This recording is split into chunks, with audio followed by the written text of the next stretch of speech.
Welcome back to this next module in our NDI Basics track, explaining AV over IP infrastructure.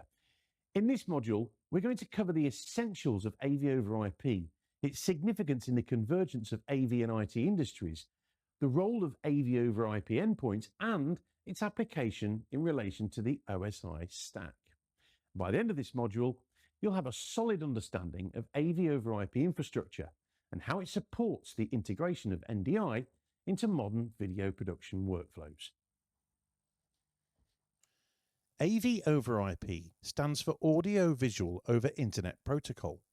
It refers to the transmission of audio, video and control signals over standard IP networks, such as Ethernet. This approach replaces traditional AV distribution methods, which relied on dedicated cabling and hardware, with more flexible, scalable and cost-effective solutions. By utilizing IP networks, AV over IP facilitates the integration of AV systems with IT infrastructure, allowing for discovery and registration to be managed by the endpoint devices. And this convergence leads to enhanced interoperability between devices and improved overall efficiency in AV system deployment and maintenance. Additionally, AV over IP supports higher resolutions and greater distances compared to traditional methods, making it ideal for large-scale and complex AV setups, in turn making way for easier updates and scalability, while simultaneously accommodating the evolving needs of modern AV environments. The convergence of AV and IT industries has been a significant development in recent years. This integration brings together the expertise of both fields to create more efficient, more flexible and more scalable AV systems. AV professionals benefit from IT knowledge in network design, management and security, while IT professionals gain insights into the unique requirements of AV systems, such as low latency and high bandwidth. It's this collaboration which leads to the development of hybrid systems that leverage the strengths of both industries, and as a result, AV and IT convergence has driven innovation in areas such as remote production, virtual events, and cloud-based AV services, enabling new business models and expanding the reach of AV technologies. Also, the shared infrastructure reduces costs and simplifies management, making it easier to implement and maintain advanced AV solutions. AV over IP endpoints are devices that encode, transmit, receive, and decode audio and video signals over IP networks. Specifically, these endpoints include encoders or transmitters, which connect source devices like media players to a network, and then decoders or receivers, which connect sync or display devices to these sources. Encoders and decoders are essentially components in an AV over IP system, enabling the seamless integration and distribution of AV content across a network. Encoders convert traditional AV signals into IP packets for transmission over the network, and then the decoders convert these packets back into AV signals for playback on displays or speakers. This process allows for real-time, high-quality AV transmission over long distances without the need for dedicated cabling. Another key endpoint component within an AV over IP system is the controller. And this takes care of managing, configuring, and controlling the endpoint devices on the network itself.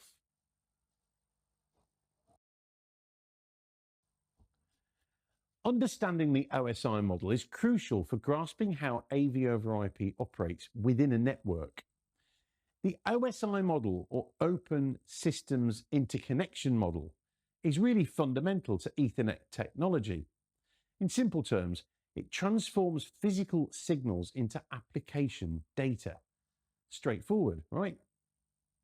The real challenge comes with the next question. How does it accomplish that? Imagine the OSI model as a 7-layer framework. Physical signals enter at the bottom layer from cables or Wi-Fi. and are converted into application data at the top layer. Every network device, be it routers, switches, phones, computers, TVs, or even smart appliances like fridges, they all incorporate an OSI model. Understanding how these devices communicate is really important, since each OSI layer performs a specific role to facilitate smooth data transfer. To simplify it, we can divide the OSI model into two parts: the hardware layers and the software layers. Now, the hardware layers deal with how networking hardware processes data, and while software layers are there to focus on how software manages this data. Typically, professionals managing system hardware will concentrate on layers 1 through 4, whereas those developing software applications, well, their job is to focus on layers 5 through 7.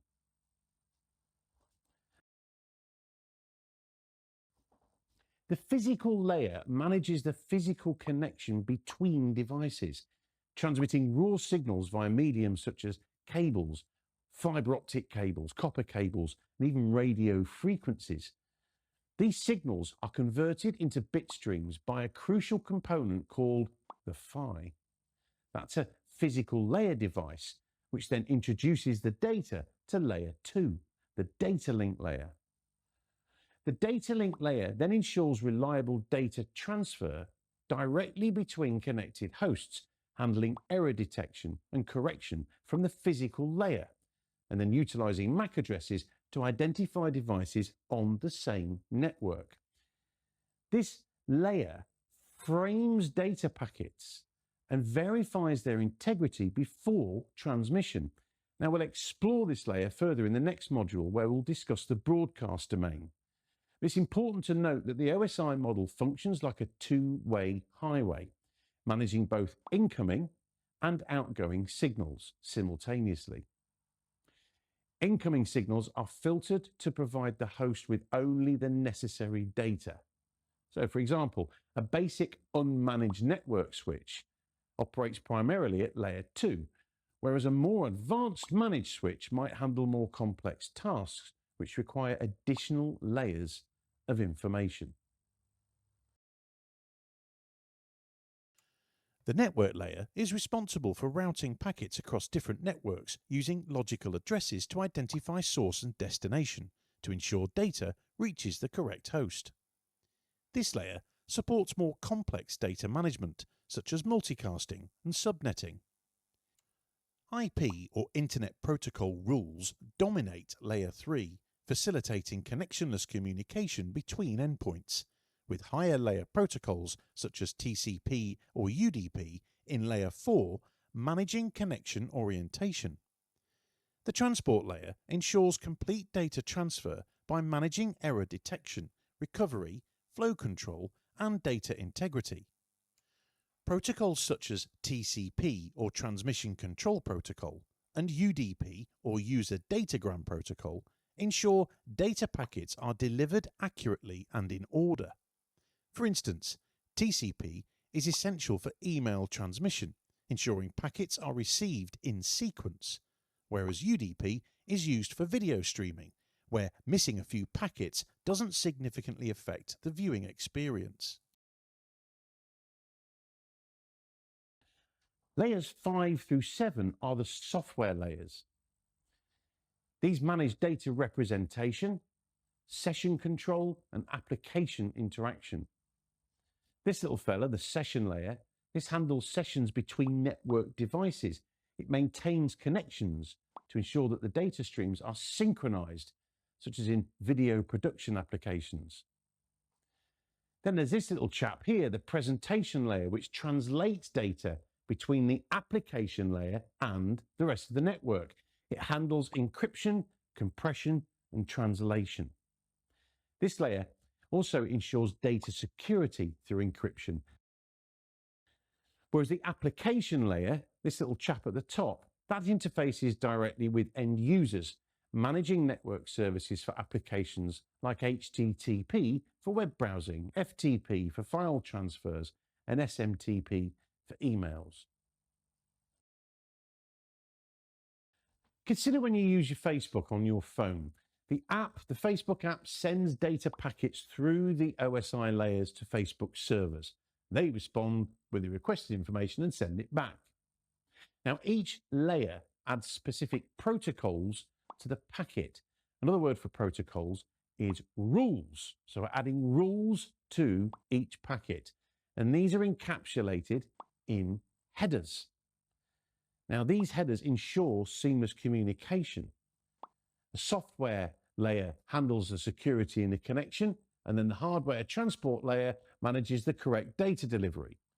The network layer then routes the data, and the data link layer adds the MAC address for accurate delivery, and then finally the physical layer transmits the raw signals with the help of the PHY.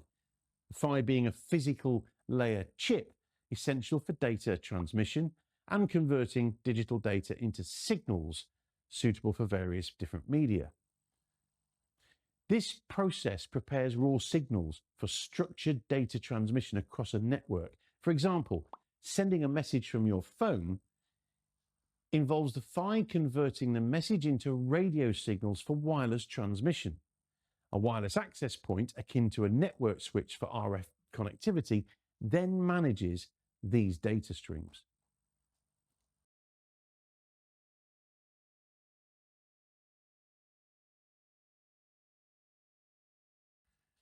Packet headers are vital for transporting data between hosts. At the physical layer, a packet contains all necessary protocols or rules within headers, ready for transmission. Packet switching, which breaks data into smaller packets with updated headers, then ensures data reaches its destination even if part of the network is congested or fails. So to summarize, the 7-layer OSI model splits into hardware layers 1 through 4 for physical data transmission and software layers 5 through 7 for data processing and application services. The physical layer handles data ingress and egress, the PHY converts signals, and the data link layer ensures reliable transfer. The network layer routes packets, while the transport layer ensures data accuracy. Software layers then manage connections. They translate and encrypt data and interface with the applications.